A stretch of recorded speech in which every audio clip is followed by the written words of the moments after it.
Crucible of the Vampire. Written by Amanda Murray. Narrated by Gemma Lawrence. Chapter 4. The Confessions of Saint Augustine. The April morning sunlight crept through the curtains and woke Isabelle long before her alarm went off. Whatever was in that drink that Evelyn had given her had certainly helped her have a deep sleep, but what strange and unsettled dreams she'd had. Isabelle hurried down to the cellar with her notebook and camera and found Carl waiting for her.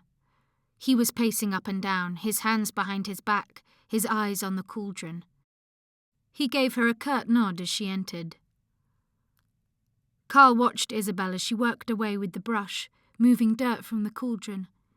He seemed reluctant to leave, and she was uncomfortably conscious of his presence. Much more of the item was now exposed than when he had last seen it. "What does your boyfriend think of your interest in all this?"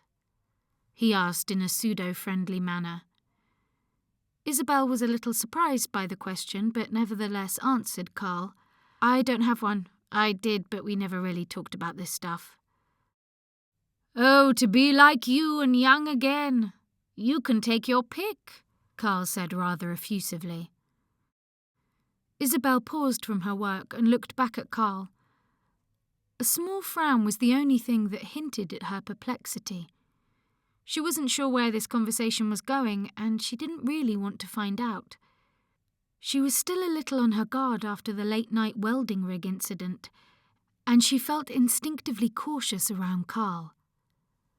"I came to Carthage, where a whole frying pan full of abominable loves cracked about me on every side.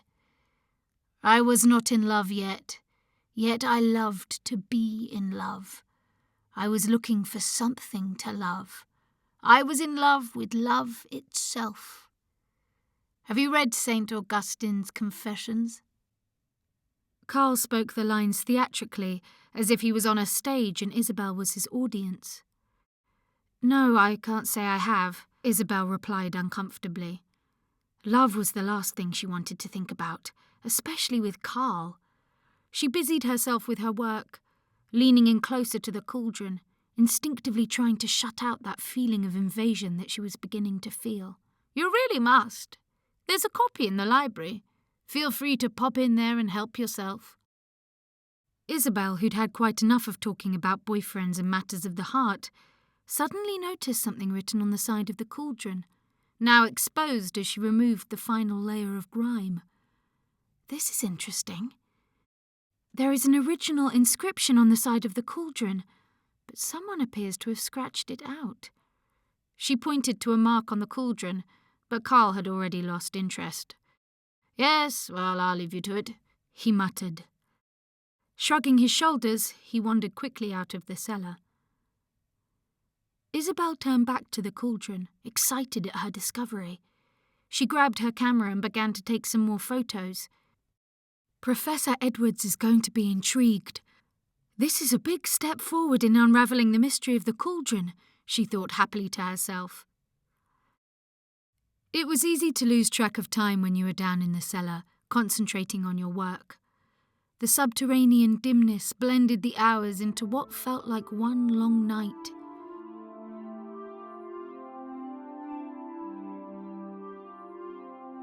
Isabelle finally packed up her tools and notebooks and headed back upstairs to get changed and try to warm up. Just as she placed her foot on the staircase, Carl seemed to appear out of nowhere, calling her name. She turned around, surprised at his sudden amiability. She braced herself for more talk of boyfriends and love. "Isabelle, you've been working so hard. Why don't you have the night off?"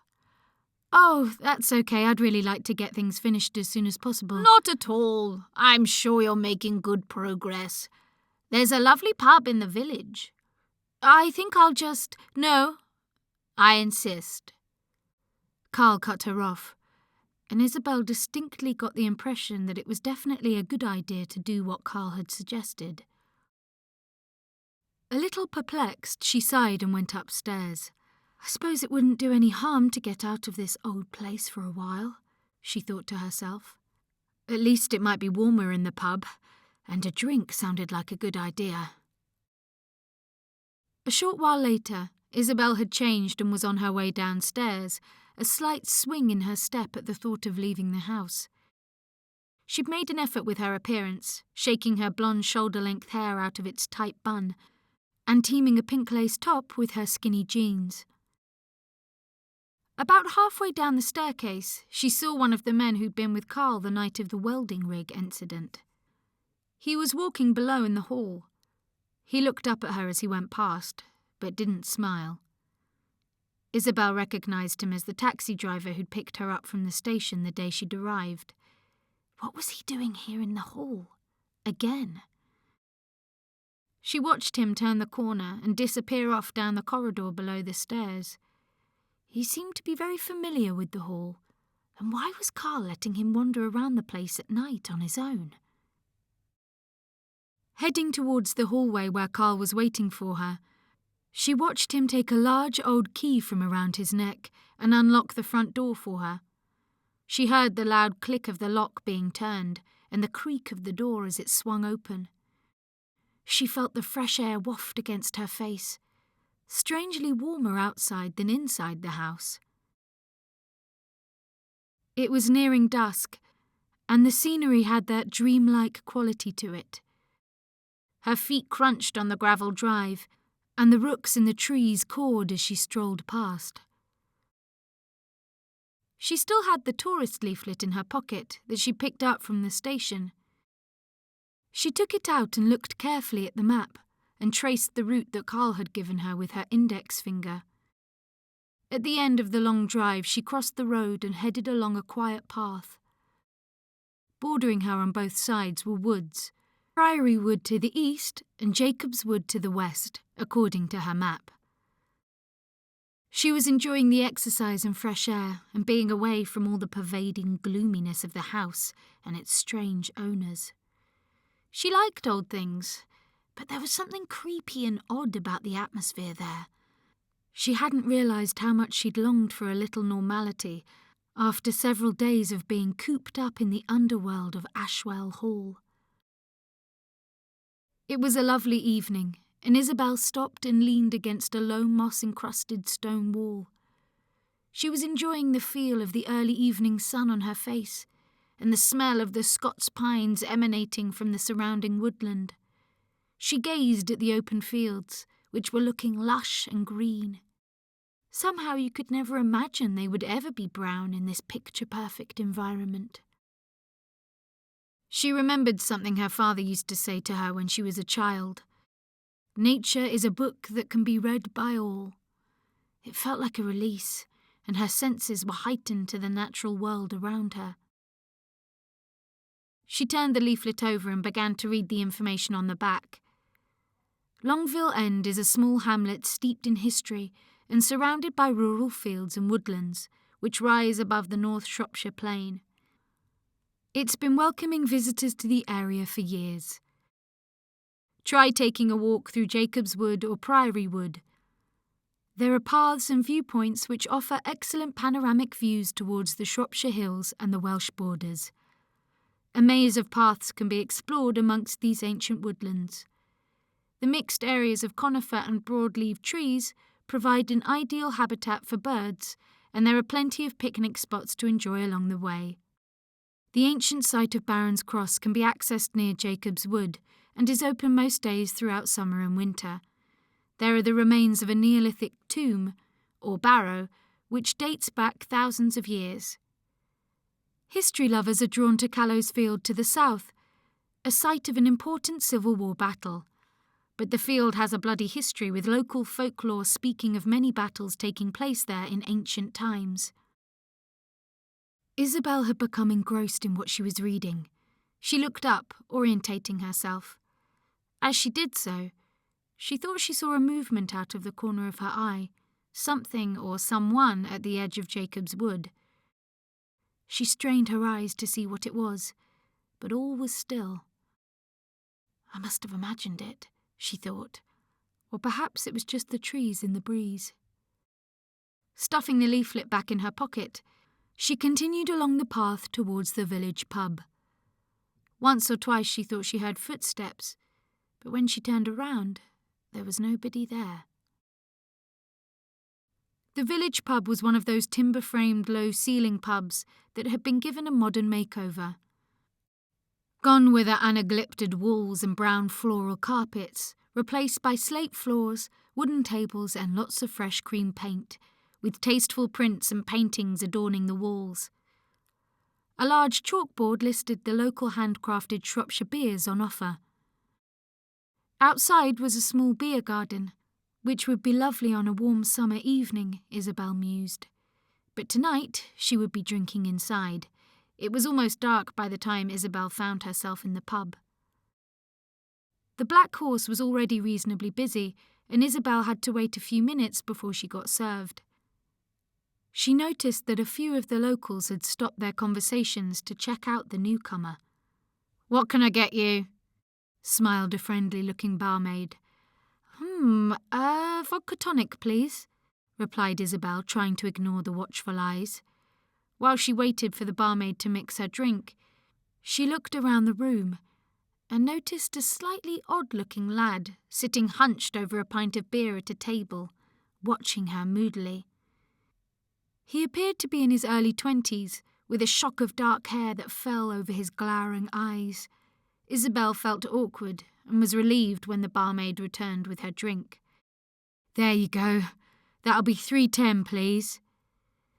Isabelle rummaged around in her jeans pocket for some change, happily chatting away to the amiable barmaid. She slipped off her coat to reveal her light pink lace top.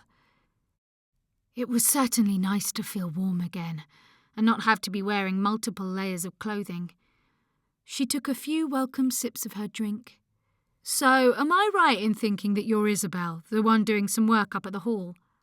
"Yes, that's right. How did you know?" replied Isabelle, a little taken aback. Was the village really that small? "I'm psychic. Famous for it round here." "Really?" "Absolutely. It's a gift. Comes from working in a pub, where everyone talks about what they're doing and somehow I know what's going on." "Ah, I see. Who told you?" Isabelle gave an understanding smile. "Robert, the gardener." "That makes sense. I didn't think it would be Mr. Scott Morton." Veronica laughed, answering with a resounding, "No, he's not the pub-going type. We hardly ever see him in here. How are you getting on with him and his wife? They seem a bit of an odd pair." "Well, all right." Isabelle hesitated. She was reluctant to say too much and certainly didn't want to be found out gossiping. The door of the pub swung open, and Isabelle turned around to see the friendly man from the garden who'd waved to her the day she'd arrived at the hall. He was carrying a box overflowing with vegetables. "Do you want these in the back as usual, Veronica?" "Thanks, Robert," Veronica said, nodding. Robert momentarily disappeared into the kitchen to drop off his delivery. Turning back to Isabelle, Veronica continued, "So, how long are you here for?" "I shouldn't think much longer. I've pretty much done what I came to do. I'll be heading off in the next day or two." Isabelle was hoping that she'd be able to conclude her investigation soon. She really wanted to get back to her pleasant, cosy flat. She hadn't warmed at all to the strange family inhabiting Ashwell Hall. "That's a shame. It's nice to have a fresh face around the place." Veronica cast a bemused sideways glance at Isabelle as she spoke. Robert returned from the back of the pub and sauntered up to the bar. He was taller than Isabelle had remembered, over 6 foot, and his eyes twinkled in a most attractive way. He was wearing almost exactly the same outfit that she'd first seen him in, minus the worn gilet. "So what are we talking about?" he said, leaning his elbow on the bar and looking expectantly at Isabelle and Veronica. "Nothing. Isabelle was just saying she'll be leaving in a day or two." "Oh, well, I better seize my chance and buy you a drink. What can I get you?" "No, I'm fine, thanks." Isabelle smiled, enjoying a bit of friendly banter. Veronica turned to Robert expectantly. "Usual, is it?" "No, I better not. I said I'd move some stuff for Mein Führer, and I don't want to keep him waiting." Veronica moved away to serve another customer and left Isabelle to chat to Robert. There was something attractive and reassuring about the tall, amiable gardener, and Isabelle felt immediately at ease in his company. "Have you worked for the Scott-Mortons for long?" "About 7 years. I got the job when they lost their last gardener." "What do you mean, lost him?" "Well, he had some sort of mystery accident and died." Robert looked over Isabelle's shoulder at the young lad she'd noticed earlier. He was still staring and looking at them with a dark expression. "Shall we get a table?" Robert led the way over to one of the quieter tables in the pub, where they could chat in peace. As they sat down, Isabelle, intrigued by what had befallen the previous gardener, quizzed Robert. "So, what happened?" Robert drew his chair closer to the table and leaned in towards Isabelle, speaking in hushed tones. "No one's sure exactly, but we do know he was using a quad bike to move some logs. He knew that land like the back of his hand. It looks as if somehow he hit a barbed wire fence and cut his throat open, bled out in Jacob's Wood as he tried to get back to the village." "No." Isabelle raised her eyebrows disbelievingly. She took another sip of her drink as she processed the story Robert had just told her. Robert looked a little taken aback. "All true. Apparently Carl found him stone dead sitting on the quad bike, engine still running. The police were called and everything." "How awful." Isabelle was quiet for a moment or two, letting the story sink in. "You're not pulling my leg?" "No, ask Carl." "I don't think I will." She had definitely decided that she didn't want to ask Carl anything more than was absolutely necessary. As Isabelle looked up, she again noticed the young lad from earlier staring at them, his angry eyes fixing on them darkly. Robert followed her gaze and looked annoyed. Irritated, he called out to him, "What you gawping at? Go on, mind your own business." Glaring at Robert fiercely, he hurriedly swilled down his drink and left the pub, brushing past a couple of customers and slamming the door shut behind him. Robert looked down at his watch and suddenly announced, "Oh, I better get a shift on. Do you want me to walk you back?" "No, I think I'll stay and have another." "Fair enough. I would if I could. Anyway, nice talking to you. See you around." Robert pushed back his chair noisily and put his jacket back on. He'd rather have stayed and enjoyed a pint with a pretty girl, but work beckoned. Within moments he disappeared into the darkness, leaving Isabelle to enjoy another vodka. She meandered back to the bar and perched on one of the vacant bar stools. "Can I get you another?" "Yes, please." Isabelle didn't need much persuading. Veronica scooped some ice into the glass, and looking thoughtfully at Isabelle, she asked, "So what exactly is it that you're doing up at the hall?" "Oh, I'd love to tell you, but I'm not sure Mr. Scott-Morton would appreciate it." Veronica shrugged, busily adding the tonic to the glass. "Fair enough. How's Scarlett?" Isabelle was a little surprised at the mention of Scarlett. "She's fine. Do you know her then?" "She's the only one of the Scott-Mortons we ever saw much of. At least we did when she was with her boyfriend.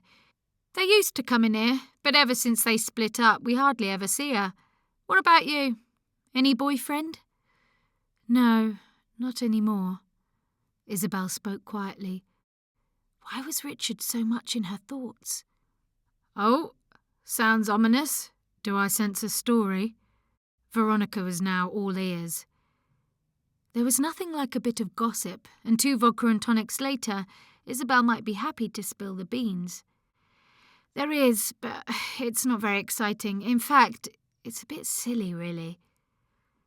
"Well, you don't have to tell me about that either if you don't want to, but, trust me, working in this job I've heard it all before." Isabelle could quite believe it. "Well, it's not like it's a big secret or anything. I had a strict Catholic upbringing, and I know it's not the way these days, but I've always been of the belief sex should be reserved for marriage. Anyway, Richard, he's my ex, just couldn't cope with that." Isabelle didn't see the faint glimmer of a smile that crossed Veronica's lips. "I see," she mused slowly. At first he went along with it, but as time went by, he found it more and more difficult until, in the end, it all came down to ultimatums and neither of us could compromise. "Well, it was probably for the best. I admire you for sticking to your guns. The world would be a lot simpler if more people did that."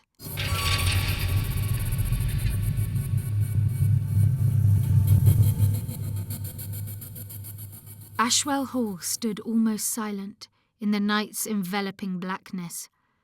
Only the whimpering of some poor creature could be heard through the stone walls. The floor felt hard and cold. Etta was gradually coming to. She moved her shaking hand tentatively towards her head, where a lump was forming under her long, thick black hair, which was matted and dusty from lying on the floor. She felt disorientated, and her eyes had trouble focusing in the darkness. How had she got to this dank, cold, horrible place? Was she having a nightmare that she was struggling to wake up from? Why couldn't she remember anything? She was wearing black leggings and trainers, so where had she been? Suddenly, the image of trees flashed through her confused brain. Ah, yes, I was out jogging in the woods. But what happened? Something terrible must have happened for me to end up like this. She rubbed her aching head, trying to orientate herself. She seemed to be enclosed in a cramped cell-like space, where a door with a small opening with narrow bars let in a slice of strange, unnatural light. She blinked back tears, and a tidal wave of panic began to creep through her veins. How could she get away? She tried to reach out towards the door, but it was hard to move. Her body was limp and unresponsive. She found herself sobbing uncontrollably, fear and desperation growing by the minute. Her whimpering ceased momentarily when she heard the sound of the door being unlocked. For one split second she allowed herself to hope that it might be someone coming to rescue her. It swung open to reveal the shape of a cloaked figure. As it moved nearer, she shuddered as she stared into a masked face, cold, cruel eyes boring into her. She shrank back into the darkness, but the hooded figure grabbed her feet and began pulling her out into a long, dark corridor. It felt like a tunnel, lit with white flickering candles. She was dragged along the floor. Her tight black strappy top offered no protection against the cold and uneven surface, which felt sharp against her flesh. A disturbing cacophony of sounds emitted from the end of the cellar. Although Etta could not see much from floor level, she heard what she thought were knives being sharpened, and the flickering of shadows as people seemed to be moving around. She was pulled along until she entered the main cellar section. Her head was pulsating now, partly from her injury, but also from fear. The cloaked figure had stopped dragging her and was looking expectantly at something in the corner of the cellar. A thin, ghost-like creature crawled out of the gloom. In the shadowy light and through her stricken tears, Etta gazed, terrified at the apparition, at the bloodless white face and the long, straggly hair. Fixing her feral black eyes on the girl on the floor, she stepped towards her. Opening her mouth, she bared her sharp teeth. Etta's futile screams reverberated against the cold cellar walls, but no one could hear. Feeling much more relaxed after her second vodka tonic, Isabelle begrudgingly left the warm pub. Looking at her watch, she noticed that it was after 11, and now quite dark outside. She hoped she'd be able to find her way back to the hall without getting lost. She felt inside her pocket. Great, the map was still in there. Buoyed by her vodkas and throwing caution to the wind, she decided to take a bit of a shortcut through the woods, estimating that it would cut the journey time by half. The night was chilly, and Isabelle zipped up her jacket and began to walk quickly along the road, heading back towards the woods. She began to wish that she'd let Robert walk her back to the house. Too late for that now, she thought, and quickened her step. Although the night was clear, and the moon cast its milk-white light along the paths, the trees and branches began to take on strange, grotesque shapes in the inky darkness. Isabelle hadn't ventured very far before she heard something. Was it her imagination, or could she hear footsteps behind her? No, there was definitely some rustling. Isabelle turned around to check what was behind her. She couldn't quite make out if it was someone or something. Trying to control the sense of rising panic, she began to walk faster. The pathway through the woods was beginning to wind downhill, and it seemed to be getting darker as the overhanging tree branches blocked out much of the moonlight. The footsteps behind her were quickening too. "Hey, wait! I want to talk to you!" Someone was following her. Isabelle panicked and began to run. "Hey, don't go in there! Bad things happen to people who go in there!" Isabelle didn't answer, but kept on running, her boots slipping on the uneven stony surface of the woodland path. She couldn't hear what he was saying, but all she thought about was getting away. After these last few days with the Scott Mortons, her nerves were completely on edge. The figure started chasing after Isabelle. He was quick and was catching up with her. He probably knew the woods better than she did. She could hear his heavy breathing getting close. Suddenly, Isabelle lost her footing. She skidded. She threw out her hands to try and protect her inevitable fall. She lay momentarily on the path, dazed and very afraid. She could feel the hard, stony surface of the uneven ground penetrating her clothes. Here she was, alone, with no phone or anybody nearby to help. As she was trying to get up, the figure chasing her caught up with her. He grabbed her by the shoulders. She immediately recognised the lad from the pub who'd been glaring at her.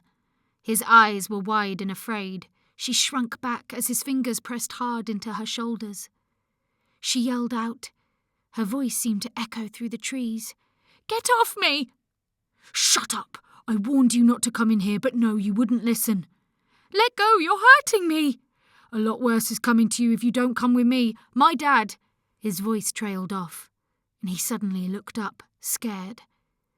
Isabelle turned to follow his gaze. The black silhouetted shape of a man appeared from the trees, like a ghost from nowhere. They heard the ominous crunch of his shoes on the stones, and Isabelle looked surprised as a shaft of torchlight revealed Carl walking steadily towards them.